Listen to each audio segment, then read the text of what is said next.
Hi, this is Josh Marshall, and this is the Josh Marshall Podcast. We are 2 days after the final election night of the 2022 midterm election cycle. And someone pointed out to me after the conclusion with Raphael Warnock winning in Georgia that he has run 5 statewide elections in 2 years. 5 statewide elections. So the primary in 2000, and then a general election and a runoff election in 2000. I'm sorry, 2020 and 2022. So yeah, okay, like we kind of knew that, but it's sort of stunning when you think about it. That's a lot of times to run. I mean, you have people who've been in the Senate for 15, 20 years who can't say that, right? You sort of, and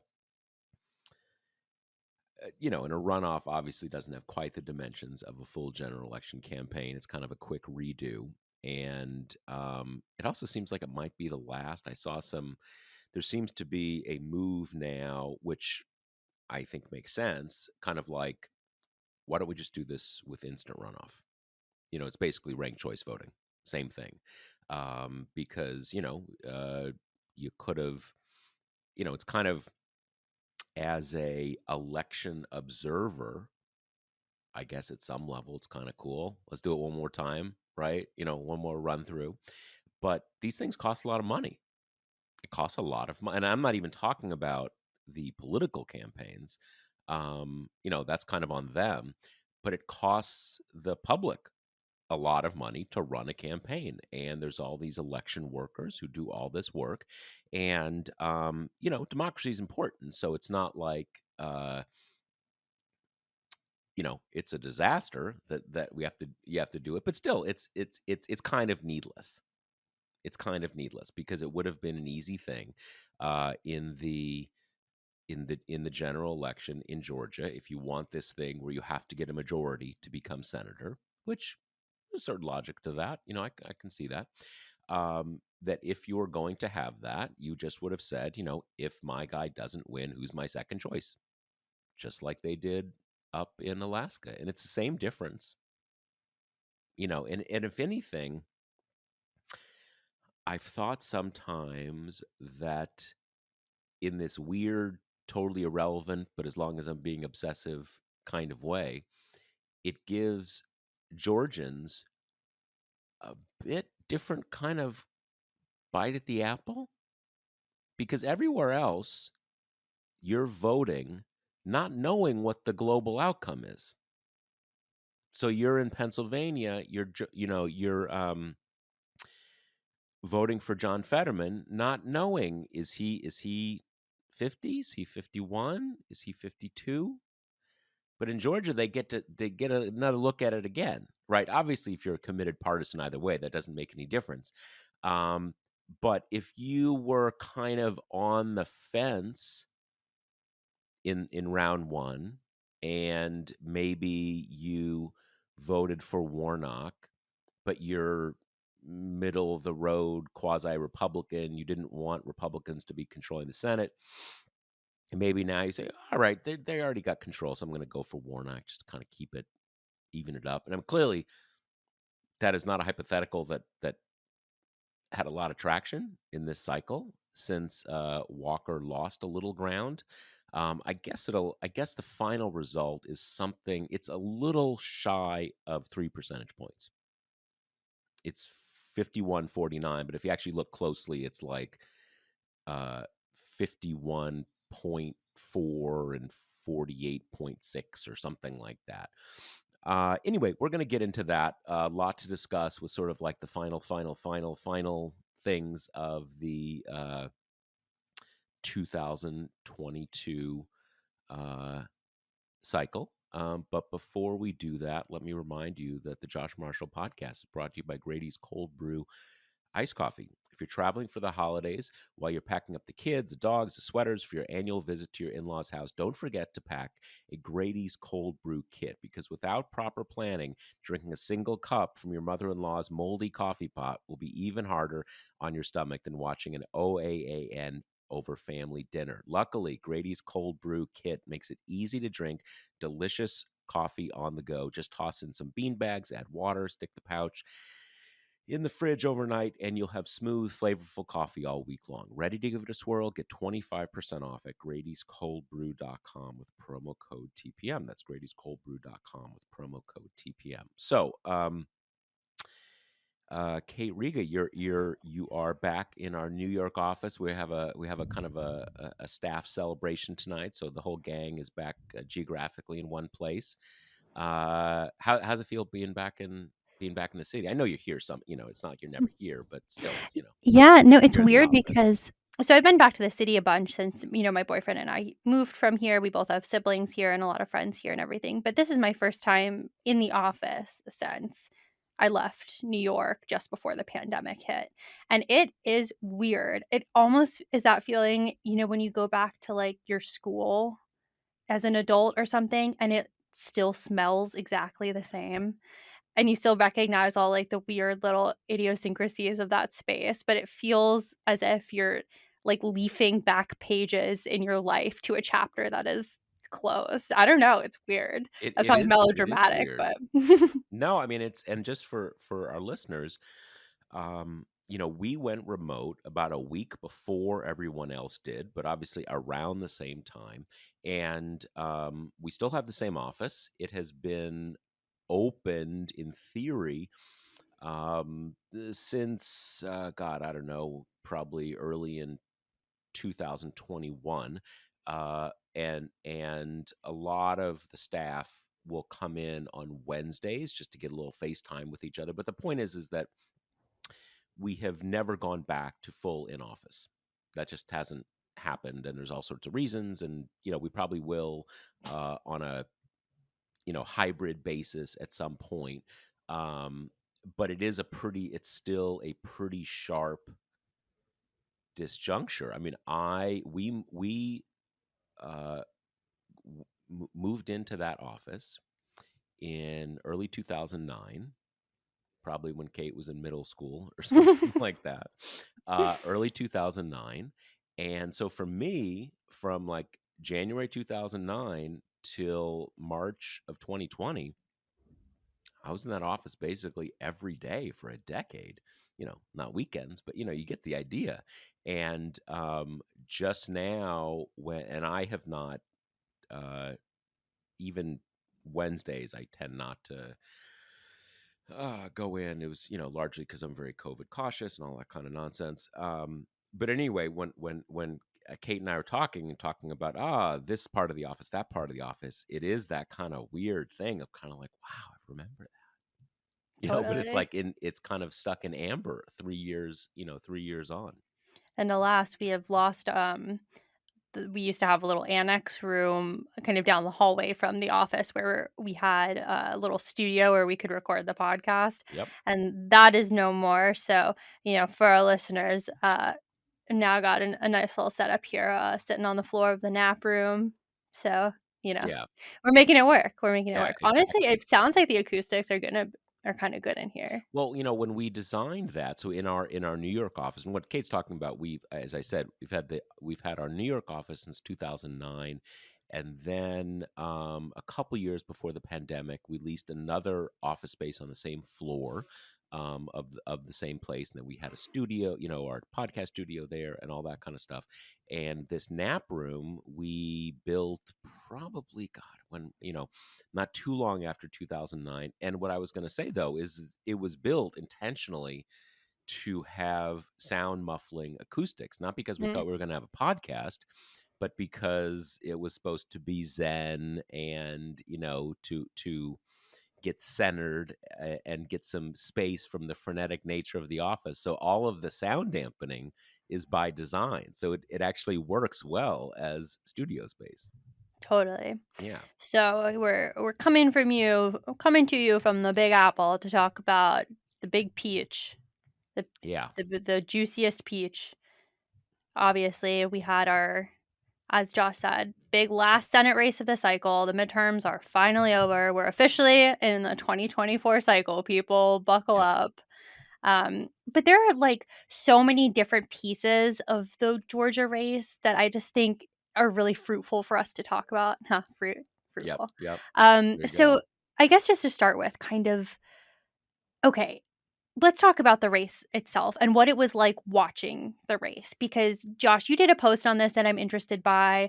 I was like our primary reporter covering it night of. It was me and John Light, one of our editors. So let's just kind of talk, like do a little talk about how we interact with watching the election results unfold, and maybe you can tell our listeners about your epiphany about watching cable news on election nights. Yeah, well, I've through just weirdness of the pandemic, I have watched cable TV much less.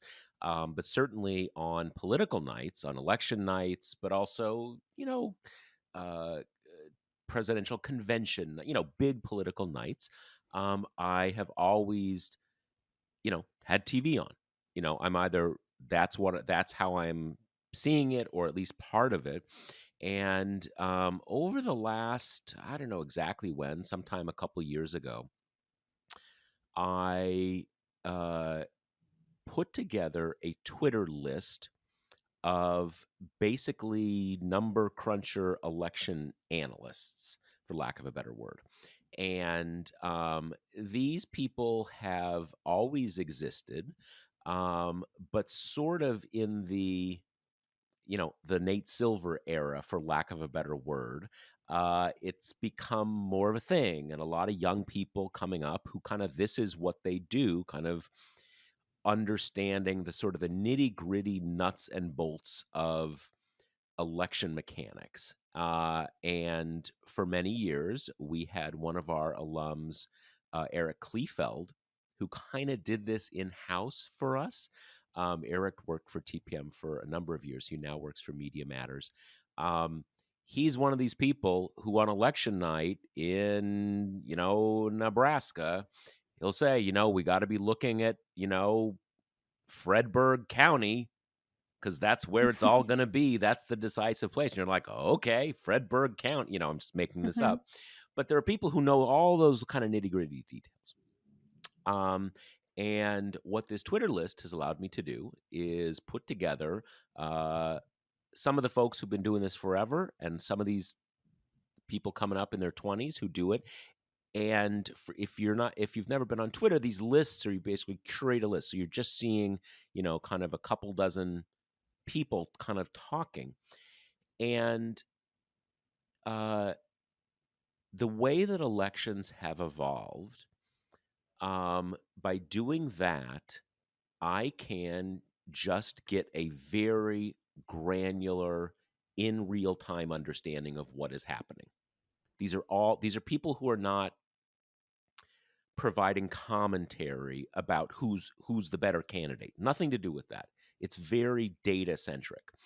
Um, and and things have changed even more now in the last 2 or 3 cycles, with the growth of mail by vote, which was obviously became especially partisanized in the 2020 election.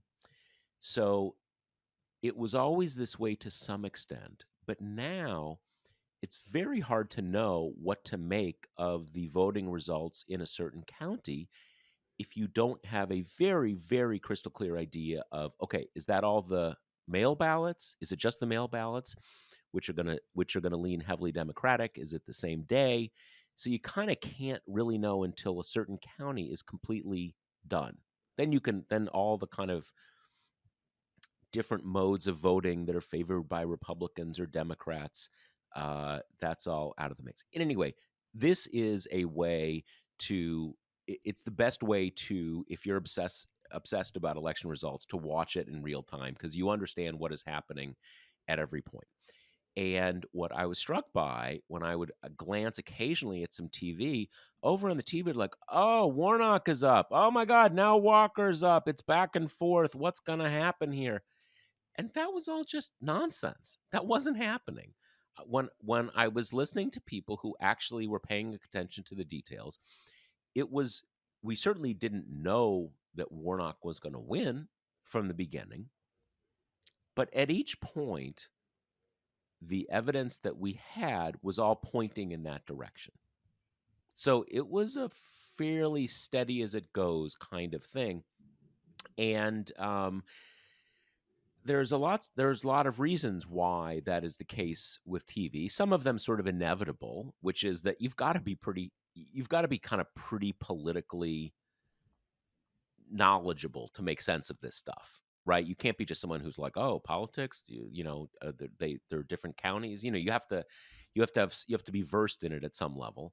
And also TV wants to create drama, but it just, as Kate said, like an epiphany. Like, don't watch TV on election night, because you're just going to get a lot of nonsense that means nothing. Yeah, I have stopped watching. I mean, I haven't really ever watched cable news that much, but, I pretty much am either the head person or one of the people on our election night coverages, and I just, like, pretty much never watch cable news.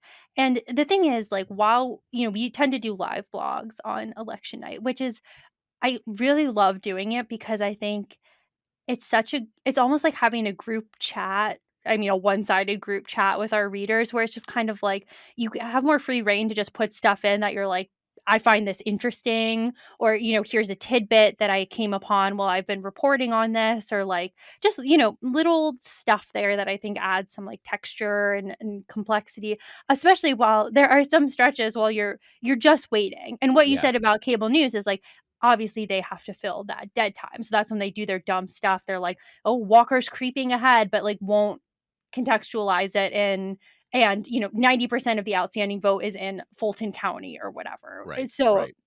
but and it's funny because during the Walker Warnock time, the majority of that dead time was like John and I were trying to find things to say that weren't just we gotta see how turnout is in Atlanta, and then we're Right, gonna know how right. this is going, and that's how it was for a while, because in those earliest hours it's funny because even if you were just kind of looking at those number crunchy guys on Twitter, Hmm. it was when you have just a spackling of the little counties who are Yep. the ones who are done first, it's hard to pull together a coherent narrative, and especially because you can have kind of some onesies and twosies of counties where it's like, oh, Walker is running a point or two ahead of where he did last month. And you're like, okay, well, that could be the ball game, Right. if he's running a point or two ahead. And then we started to get, you get Cobb County and you find out turnout is 92% of it what it was a month ago. And Warnock is even like improving on his margins. And then, the race got called by like 10:30 by everyone. So I mean, it wasn't ultimately that big of a question just by virtue of where the outstanding vote was, which was Right. all, Warnock friendly territory. But it really is funny also in the context of Twitter's at some point demise, we think going to demise. Right. Because our listeners probably know I'm like a big Twitter hater, but Twitter on election night, I Yeah. think, is like Twitter at its best. It's like helpful, it's informative. You get the people who know the like friggin' neighborhood by neighborhood of Georgia. Right. And in that way, I guess maybe for me it's kind of supplanted cable news as the place where you can actually get a stream of information while you're waiting for stuff to come in, but that's a little bit less like, you know, and then the horse racy, I guess, when in Yeah. reality, we just kind of have a mountain of ballots that are getting counted in no particular order. Yeah, no, that's my sense too. And when I've thought about Twitter, it's a huge amount of the time that I have spent on it, dedicated to it. When I'm honest with myself, it's like I can sort of justify, like, okay, I need to sort of spread the word about TPM, and I want to do this and I want to do that. But a huge percentage of it is just like my ADHD and inability to focus and all that stuff, and my own, like, dopamine hits and stuff like that. But I have a similar sense, kind of like an election, like that election list helps me. There's nothing else there's no other place where I can get concentrated access to very reliable information and sort of self-correcting information. And I had a similar experience with a list I'd put together of experts about COVID. That was, really, really helpful for me. And the one other example in the last few years is a couple lists I've put together about Ukraine. Mm. One about the larger conflict, one specifically about the military dimensions of it. And those are things that kind of like, it's not about me being obsessive or, poor time management. It's just really, really valuable. And, my sense of like, kind of watching that list and participating in it to some extent was that from, I guess the polls closed, I think it's 7. And from maybe 7 to 9 o'clock, give or take, there was a steadily unfolding picture, which basically amounted to that in a series of small rural counties in North Georgia, Walker had actually managed to slightly increase his numbers in that area, but that basically everywhere else, and critically in a number of mid-sized cities, so not in the Atlanta metro, but in smaller regional, again, mid-sized cities, that Warnock was doing better there. And he was kind of outside of sort of rural North Georgia, he was doing slightly but significantly better in most of the state. And then by about 9 o'clock, you just got to this point like, yep, looking good for Warnock. He's on path. But basically most of Metro Atlanta is not out. So like, is it impossible that Walker somehow manages to improve his numbers in Metro Atlanta? Like, not likely, but certainly not impossible. Or maybe maybe the turnout isn't there in there, and blah, so you just had like, and you were sort of alluding to this, about an hour where it's like, yep, probably Warnock, but got to wait for more votes in Metro Atlanta, and so we're just going to kind of sit here and wait. Right. Totally.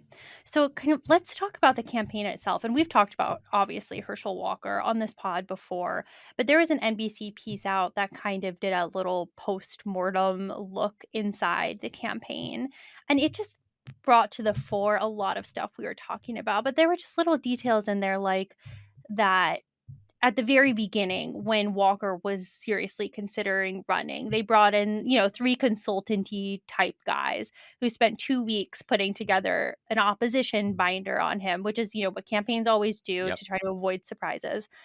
It was 500 pages long, and they didn't even have the abortion stuff in there. So, I mean, it, Well, it wasn't there, I didn't read what you're talking about, but mhm. they have, because I remember a few months ago I read an article, and I think it's referring to the same stuff, and like he basically saw the dossier and is like, you guys are fired. I don't you know I don't want to Yeah, hear this. this one said that I think there were disputed accounts of why these relationships untethered, but I yeah, guess he didn't take it well, probably, right. is the, And yeah. this at least also had his reaction be like, "It's fine. I face tougher. It's gonna be fine." And the thing is, like, oh my god, even just kind of the basic nuts and bolts, like, it's been a fodder for jokes that every single time Herschel Walker's on TV, he's got, like, Lindsey Graham glued to his shoulder every single Or time. Ted Cruz, Right, or those 2 yeah. in particular, and the reason why is because they kept telling him, and throughout, Herschel Walker only did very friendly media, like, only kind of Fox News and right-wing stuff, but they wanted him to go on and to, like, plug the friggin' website so they could get some donations because their Oh, okay. fundraising was anemic, and he kept straying off message, so that's why they glued him to these other guys to be like, "And don't forget to go to herschelwalker.com," or what have you. It's very, the whole, I mean, it's funny because I saw a day later the sort of the key part of his concession speech, and it was very striking. Sad that this has to be striking, but it was, I'm not sure I would say, I mean, it wasn't not gracious, but generally gracious is about your opponent. But it was very like, I lost, not going to make any excuses, didn't come together. but I'd like to thank everybody who supported me, and s- keep believing in America, keep believing in the Constitution. Then he said, keep believing in our elected officials. And you're like, okay, I'll give you that. Like, that's he wasn't Trump. He Right. wasn't coming up with nonsense about how he'd been cheated or it wasn't fair or whatever. And a number of people have said to me, and I think this is probably right to some extent, some of that sports, with the exception of like boxing, where some boxers have like never, basically never lost in the ring, right? Maybe once at the end of their career. That in team sports, even the best, you're losing 30-40% of the time. So you get used to losing.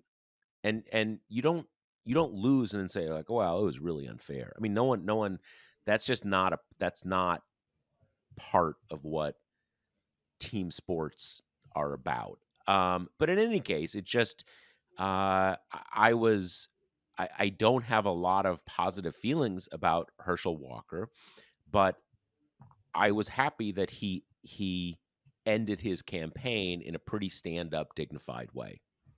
So Yeah, I've wrestled throughout with feeling that, I mean, when you take the sum total of the accusations from women in his life, it's hard to arrive at the conclusion that this is a good man, you know? I mean, he it's a has challenge. been violent, he has been coercive. But at the same time, I also did feel throughout just kind of gross, like watching him be unable to kind of coherently string a sentence together, much less kind of approach anything close to a policy position. Like, it did feel exploitative to me at the Hmm. same time. So maybe those two things aren't even necessarily in conflict, but Yeah, it can that's be kind of both. where I It ended can be on both. And him. and I mean, it doesn't it doesn't well, I mean, maybe it does at some level, but it doesn't touch the abusive and selfish aspects of the person we got to know during the campaign. But in terms of the sort of the ability, to be perfectly frank, cognitive ability, football, Yeah. professional football. I mean, this we can't know specifically, but we have seen this that professional football has devastating effects on some people, and that's Yeah. So let's, now that that one is kind of in the books, let's talk just a little bit about the Stacey Abrams Kemp rematch, because it's something I've been thinking about a lot. You know, when she first ran against Kemp in 2018, she only lost by like a point and a half. Like, it Yep. was really close. And that, as you know, as we all know, kind of threw her up into stardom. She was the future leader of the Democratic Party. She started immediately kind of getting considered as, maybe she'll run for Senate, maybe she'll be a presidential possibility at one time. And then she ran again this time and got trounced. I Yeah. mean, she lost by almost 10 points. Yeah. And I've been thinking about why. And I think there are a few things. One of which, Brian Kemp, I think, pretty masterfully uh transitioned his refusal, to let Trump steal the election in his state last time, into a greater theme of, I am a moderate, I am to Trump's left. And Yep. fundamentally that is not true. Like, ideologically, basically has the same positions as Herschel Walker, if Herschel Walker actually held any of those positions. But like, it was just this one time where he kind of didn't sell out his entire state, and that was enough for him to, I think, really successfully paint himself as almost a Brad Raffensperger type of, like, I have integrity. I'm kind of an old school Republican, which is somewhat of an incredible transformation, especially given that I mean, on something like abortion, which Kemp did, or which Stacey Abrams did try to go hard on it and it didn't work, but he is Right. like, you know, really extreme anti-abortion. Yeah. On all of the non big lie, Hmm. sort of like the Italians tried to sabotage our election kind of stuff. He's basically indistinguishable from Abbott in Texas, from DeSantis in Florida. I mean, there might be,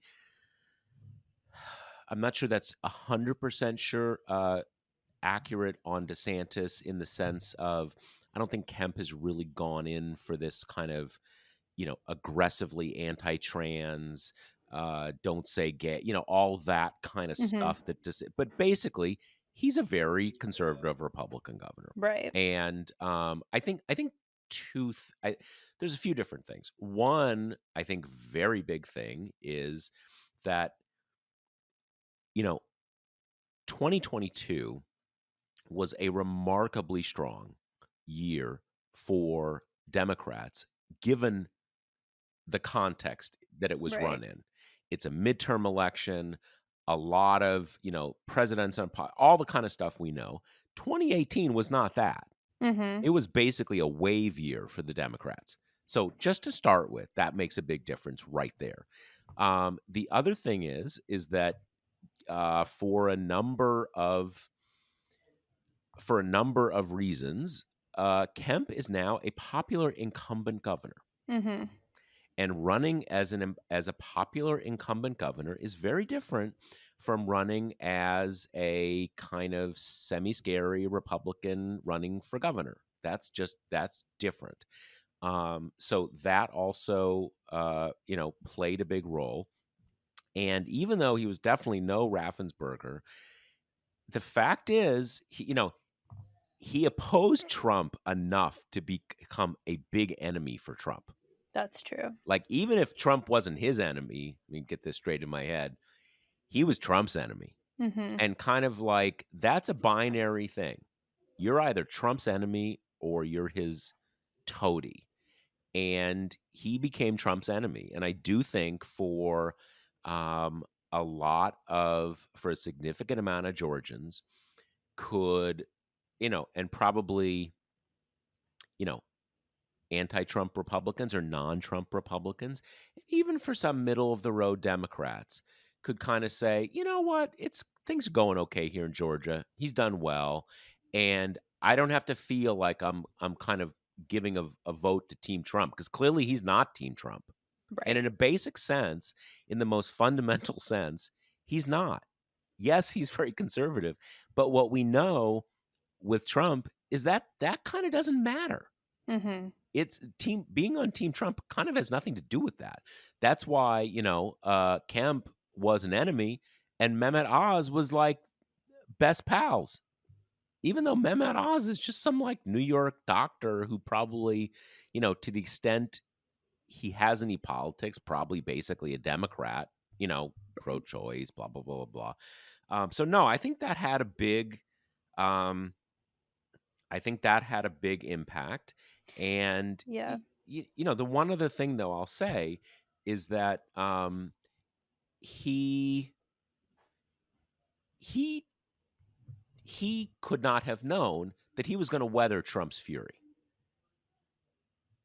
And I'll give him that. I mean, you should be able to lose your political career to not overthrow an election. But still, he didn't know it would come out that way, and I think that helped him. Yeah, I also think it's a testament to how effective the right wing um kind of hate machine can be because ever since Abrams' star rose so aggressively in 2018, she has become one of their biggest targets, Absolutely. much like they do to Pelosi, Hmm. AOC, what do all these people have in common? This Stacey Abrams is a black woman who is not really skinny. I mean, she's like kind of everything that the right hates in Yep. one package. And I think that had an effect. And I think it Absolutely. also, the same way that Kemp was kind of successfully able to cloak himself in this, moderate, suit, she because of this, was kind of felt more you can use the word progressive or you can use the word radical or far right wing or left wing, but I think she did feel that way for people, even though in essence, I mean, much of her campaign was kind of being like,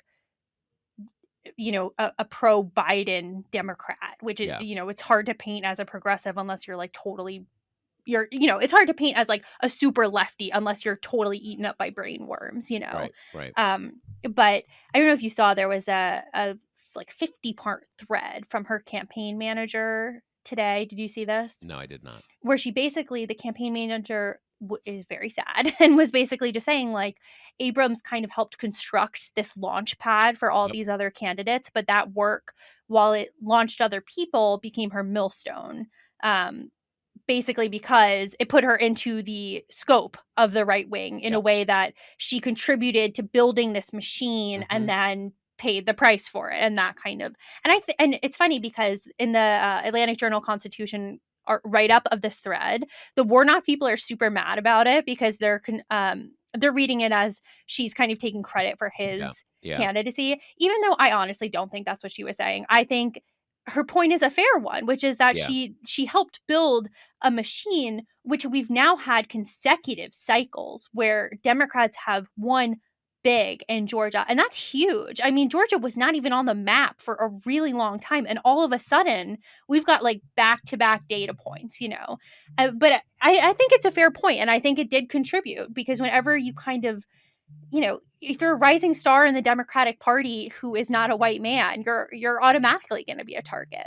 I mean, even if you're a white man, you Right. can still be a target. Yeah. No, I think if you would kind of take the overall gloss of Fox News over the last 4 years, who is Stacey Abrams? She is a complaining black woman. Hmm. That's the thing. It's not even the angry black woman caricature that they portrayed, just complaining. Always got a complaint. Stacey Abrams. Oh, it's Stacey Abrams. Hmm. So I think that absolutely did. And it's funny because, like, the Warnock people, sometimes reporters overplay how miffed one group is or something like that. Hmm. But to the extent they're miffed, I mean, take it on the chin, guys. You're Right. going You the you won. Come you won. on. You won, and she did not win. And she's And probably now not your gonna. guy gets to take a 6-year break. Come Yeah, on. exactly, exactly. And I don't think, at least not in the near future, I don't think Stacey Abrams is, if she wanted to, going to run. She's not gonna run for governor again. Mm. And since there's two Democratic senators, he's probably not gonna run for Senate. So this is a very tough loss for Stacey Abrams. And I will say this: I talked to someone yesterday who is one of these people who really knows the details of, in this state and that state, what work was done here, what work was done there, how much resources, the kind of person who knows the details. And this person was saying, you look at the kind of what I said before about the sort of the mid-sized cities in Georgia, focusing there, because obviously a big part of Abrams' things is you get participation up in Metro Atlanta, and that can really be a game changer. And clearly, it was a game changer. But it wasn't just that; it was also do a lot of organizing in these mid-sized cities in Georgia. And this person said, not just clearly, but kind of it not even being a question. She didn't get the benefit of it, Stacey Abrams, but she did a lot. She did the legwork here. Now, obviously, it's not like Warnock did no legwork. Like I said, he's stood for election 5 times in 2 years, and give him all sorts of credit. But there's credit to go around, and Totally. and she absolutely, and it's not just Raphael Warnock; it's Joe Biden. And Hmm. it's the fact that we don't know where things are going to be in 2024, but there's little question that which way Georgia goes will play a very big role in who wins that election. Like if it turns out that kind of like it's that Democrats aren't even in the game in Georgia, that'll mean like it's really not looking good. Right. They don't Democrats don't have to win Georgia to win the election, but it's a swing state now. I I think it's mean, still a red leaning one, but it's a swing state, and that's remarkable. if if Florida is as far gone as it seems. They do You need kind of need to win yeah, Georgia. well, I mean, like, there's they had a bit of a margin this time, even though all those things about, that it was only what, a few tens of thousands of vote if you kind of take Mm. all the close races. But yeah, it's critical, and I do think, again, I don't know, I doubt that, I I I doubt the Warnock people. I hope the Warnock people are not too broken up about a Twitter thread. Yeah, But to the extent that they might be, like, guys, you know, you won. right. Have some grace. Have some grace.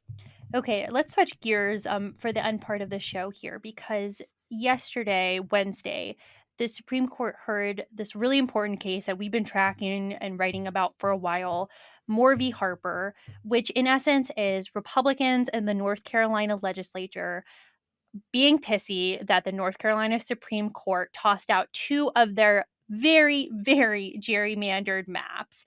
And basically tossed out the first, was like, go back to the drawing board and do something that's, less unconstitutional. And so they like made minimal changes, sent it back in, and they were like, okay, no, we're going to now bring in special masters kind of thing.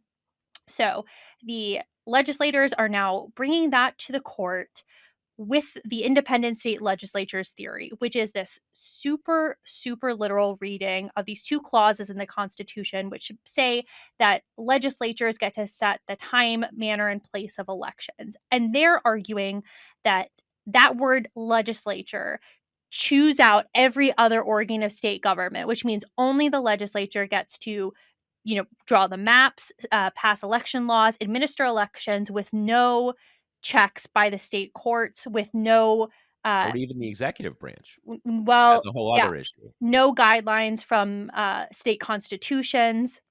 And you're right, under a maximal reading, that could wipe out the governor's veto, ballot referendums passed by voters, the whole thing, making it just be the legislature. And the thing about it that I think is why you've got like historians and political scientists in particular just up in arms in a way I haven't even seen over other things is like you can just go to any kind of other clause of the election. Say, look at the Commerce Clause, which is that Congress has the power to legislate commerce, essentially. But no one reads that and is like, okay, so the presidential veto doesn't apply, right? It's just that nowhere else do you read the vesting of power in this one entity to nullify all the checks and balances that have been kind of drawn in. But that's what they're presenting. And the brief history here is that they tried to get the Supreme Court to intervene and knock down these like court appointed maps before the midterms. A majority said no, but Alito, Thomas, and Gorsuch in the dissent said they think North Carolina has the stronger arguments and they would like to see this case again, doing the classic thing they do now where they're just like, hey, bring this back. We'll give you the decision you want. And then Right. Kavanaugh wrote a concurrence, which was more, which was showed us a little bit less which way he's going. He said, this is going to be a recurring issue that we should deal with. So we kind of came into oral arguments yesterday with that data and with what they'd previously written. We basically know Gorsuch, Alito, Thomas are like all in on the maximal reading of the independent state legislature theory. Kavanaugh has been at least kind of curious about it, maybe amenable to it when you kind of link this with his previous writings. Roberts has been a bit back and forth, but most recently he has written that he thinks state courts do have a role to play in redistricting. So it seems like he would probably be a no, at least against the most maximal reading. And then Barrett is just like too new, mystery. We have no idea how she feels. So going into this, a lot of times I think when you're listening to oral arguments, I see this a lot that people get a little bit carried away. Like some, especially Barrett and Kavanaugh, really, really like to sound sympathetic to both sides. And I see a lot of times people kind of cling on that and they're just like, oh, maybe this will, and it's like, they still vote with the conservatives almost every time. Yeah. So, Yeah. Yeah. but that being said, yesterday when I was listening, Barrett seemed very, very skeptical. And the thing is, why I kind of stopped you when you were saying the executive branch thing is that North Carolina in this case is arguing against all those checks like state courts and state constitutions, but they say it's okay to have a gubernatorial veto. So it's like, what kind of baby splitting is that, you Yeah, I know? mean, it's an absurd hair splitting, or, kind of pick your own adventure, as long as you're on this kind of absurd theory that you sort of like, well, as long as we're just kind of making it up as we go along, we'll come up Right. with that. But I'll put on my historian hat here to say two things. And I think this is why there is a kind of an almost feral pushback, um, from historians, political scientists, which is that the argument here is entirely originalist, supposed originalist. Right. You're just saying kind of like, hey, that's what it says. I don't know what to tell you. It says legislature. Um, because I don't think anybody is able to make much of an argument on the merits. Like, you know what? I think for just elections, we should make it that it's only about legislators and not about courts or presidents or constitution. Like, what? Like, no one is even really trying to make that argument. I guess you can kind of say, well, legislative branch closest to the people, blah blah blah. But again, no one's even really.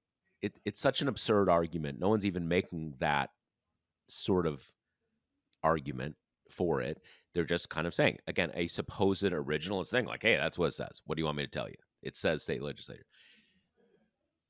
I think historians and political scientists, particularly historians, I think there are a few cases where it is so clear that's not what anybody meant. It is 100%. You just look at it every single possible way. That's not what they meant. And it's not like you can say, wow, they just kind of worded it poorly, but trust us, that's not what they meant. It didn't word it poorly. Again, there's lots of things in the Constitution that you could just take, like, Congress shall make laws interstate commerce. Does that mean Congress decides what gets sold? Like, of course. Yeah. I mean, you could just say all sorts of stupid things if you wanted to.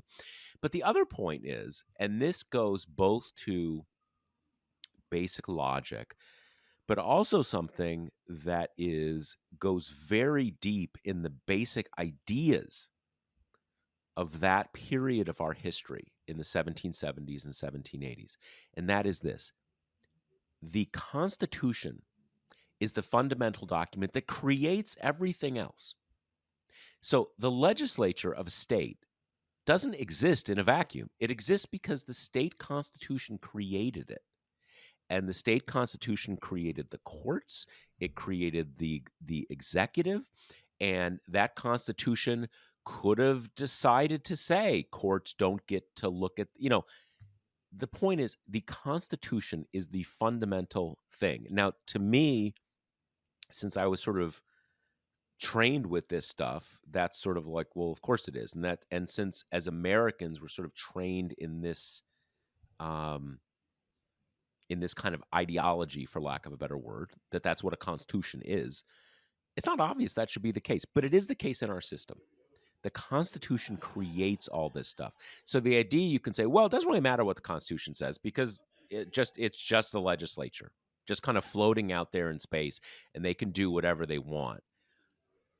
Again, it's so counter to something that is kind of as close as you can get to the foundation level stuff about political theory in the United States, which again is that the Constitution is this fundamental document that creates the basic rules, not only the basic rules of governance, but the basic actors in government. It creates a state legislature. You know, there's a sort of a separate point where there is a clause in the federal Constitution that says the federal government guarantees a Republican form of government in each state. It's never really been kind of litigated precisely what that means, but it may place some check on the fact, like I might have said, I was going to say, Constitution could decide there is no state legislature. I don't know. You could whip it up any way you want. Well, the federal Constitution says you have to have a Republican form of government, and that probably means you've got to have something like a state legislature. But even like I think it's in Nebraska, they have a unicameral legislature. Mhm. It's again, it is historically And to the extent that we care about originalism, ideologically backwards and absurd. We know basic things about how people in the 1770s and 1780s thought about the basic architecture of government. And maybe we don't care about how they thought about it in the 1780s. But if you're originalist, you have to care about it because that's the whole argument. So that, I think, is why you have this, again, sort of feral response Mhm. from historians and political scientists, because it's just absurd. Right. I mean, and not like the Supreme Court cares at all about precedent, but they have just taken cases like very recently. The big one is kind of the big redistricting fights that we've had of late where they close the courthouse doors. The federal courts can no longer hear partisan gerrymandering claims. Okay. In that decision, the softener was but state courts can litigate it. So there is still going to be like an avenue. That was 2015. I mean, that wasn't that long ago. Most of the same people were on the bench. And it came up a lot. And then also there are just, other issues. Like Barrett brought up the fact that the court has also said that redistricting via ballot referendums, when voters say we want an independent commission or what have you, they said that's okay. So now you've got North Carolina trying to argue that governing redistricting by clauses in the state constitution is not permissible. However, you might have had the redistricting clause in that state constitution via a ballot referendum, which the court just said is okay. So, I mean, it really is It, like just a difficult argument to make. yeah, it's also, I mean, they're both, I think both arguments are fundamentally wrong. But to the extent that you would say, could one be more wrong than the other? The one they're considering, I think, is more wrong, because I could see maybe some argument that you can say, I mean, it goes into the delegation thing that Mm, judicial conservatives are very big into at the federal level, that you could say, look, this was supposed to be left to the political process, state legislature. A correct reading of what that means is the political process in that state. That's who decides it. That's kind of what that means. You've got courts, you've got a governor, blah, blah, blah, blah, blah. I could see some argument to say, you know what? It's supposed to be left to the political process. It's not okay to come in and say, all right, we're going to set up a council of 4 political scientists, and they're going to do their kind of academic hocus pocus and figure it out. That's mhm. not okay. It's supposed to be a political process. Um, I don't think that's a good argument, because states can make decisions themselves. I mean, it's really up to the states. But that would be a more plausible argument. But as you said, they've already said that one doesn't work. Right. So how Also, this more ridiculous one could work is beyond exactly. me. And this is just a bad vehicle for this case because the North Carolina legislature has already dictated the way that redistricting fights go, that it goes to a 3 panel of judges who are allowed to require remedial maps. So, I mean, it's just we don't live in an era where like a ridiculous argument is enough to make you feel confident about the outcome of the court.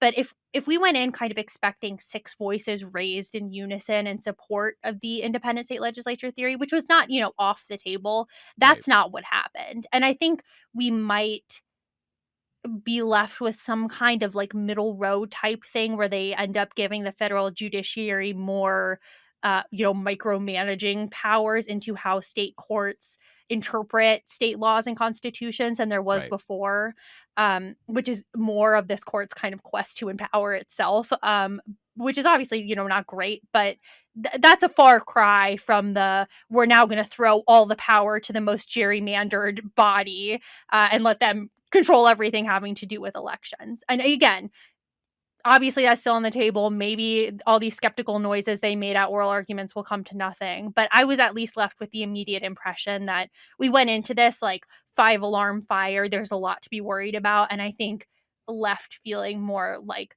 mild concern. Right. Right. I would say, and I'm not sure about this exactly, but I would think, I mean, it is the case at the federal level. Congress could remove jurisdiction over Hmm. basically over any issue it wants Yeah. from the courts. Obviously, it has to get the president's signature because, again, that whole thing about how the Constitution makes the rules, legislature isn't a kind of a thing floating, kind of a platonic ideal floating out in space. But it can do that. And it would be constitution by constitution, but I suspect there are many states in which if the legislature decided it could do this on its own, it could say, state courts, you don't have any role to play in interpreting election law in this state. And if they could pass that and get the governor to sign that, that's kind of all she wrote.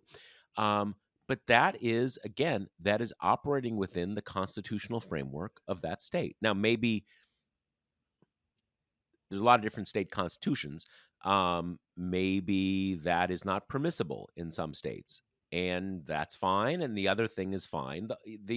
And you kind of alluded to what makes this particularly dangerous. And I think it is fine to point this out because it is why the judicial right is that into this, Hmm. which is that you've got a lot of states that are so gerrymandered that basically the legislature is under permanent Republican management. Um, I- And far right Republican management a lot of the time, like kind of further right than their constituents well, sometimes. look, you have the sort of the always the best example of this is Wisconsin. Yep. Uh-huh. We have seen that Wisconsin routinely, whether it's for governor or senate, it's always close. It's always super close, and we saw that this cycle. Evers won just by a bit. Johnson won just by a bit. But basically, the state legislature never doesn't have super majorities for Yep. the Republicans. And so now we saw in Pennsylvania, Democrats just, what is it? They just got back the House, and then Michigan, the Democrats won back the whole thing. So we kind of see that even in these heavily gerrymandered states, it's still possible. But basically, the reason the judicial right is so into this is because it basically just makes sure that Republicans are in charge of everything forever and can kind of decide when they want to lose an election. And that's obviously a pretty big deal. And if you think I'm cynical for saying that, you know, country's been around for 250 years almost, and the Constitution's been around for like 230 years. It's a funny time to just be coming up with this idea, right? It's kind of out of the blue, and it's very tailored for the present situation where you have a series of swing states that determine everything, that almost always have Republican legislatures and often have Democratic governors. Right. And if you've Exactly. got this thing, you just kind of settle that problem. Which is why I thought Kagan had a really good moment where she's been taking on this role in oral arguments lately where she like takes the arguments out of legal abstraction and kind of goes through their real world harms, which I think is really helpful for more like, casual observers of this stuff. But she was talking about how, and, she wasn't saying Republicans specifically, but it was obviously aimed at Republican legislators, how they have incentives often to stop people from voting, which we see all the time. They are trying to get reelected. And the easiest way for Republicans, who are increasingly a minority party, to be reelected is often to pick their pool of voters or to make it harder for people who are likely to not vote for them. And I think while that is like kind of probably obvious to us and our listeners, it's a nice thing to bring up when in these arguments you keep hearing, well, don't you want the power of redistricting, in the body that is chosen by the people rather than these unelected judges? And it's like, but they're not really elected by the people. I mean, we have entered now into our least competitive terrain ever when it comes to these gerrymandered states. And so, it's exactly what you said. It's just a good reminder that the driving thrust behind this is not, well, let's get the Constitution right. It's let's throw this ball to the place where we can most dependably think that Republicans are going to be in charge. And that's going to be states where for at least 20 years they have just contorted it to the amount that it doesn't even really matter what the will of the voters are because they are just going to keep winning. Yeah, and it really is it really is an example that it's just that cynical. It's just that cynical. And to the point, I was making those sort of arguments before about 1770s and 1780s, but another pretty compelling argument is, why has this only occurred to someone after a quarter of a millennium? If this is so obvious, why is it only occurring to people now? And you could kind of say that we didn't really get into the federal judicial review of anything to do with states until the late 19th century. Okay, fine. Why did it take 150 years for this to occur to anybody? It's just nonsense. And it's one of those rare issues that is about as straightforward as that. Yep. Okay. I guess we've produced a full hour of quality content. So let me remind you, the listeners, that the Josh Marshall podcast is brought to you by Grady's Cold Brew Iced Coffee. You can get 25% off at Grady'sColdBrew.com with promo code TPM. That's Grady'sColdBrew.com with promo code TPM.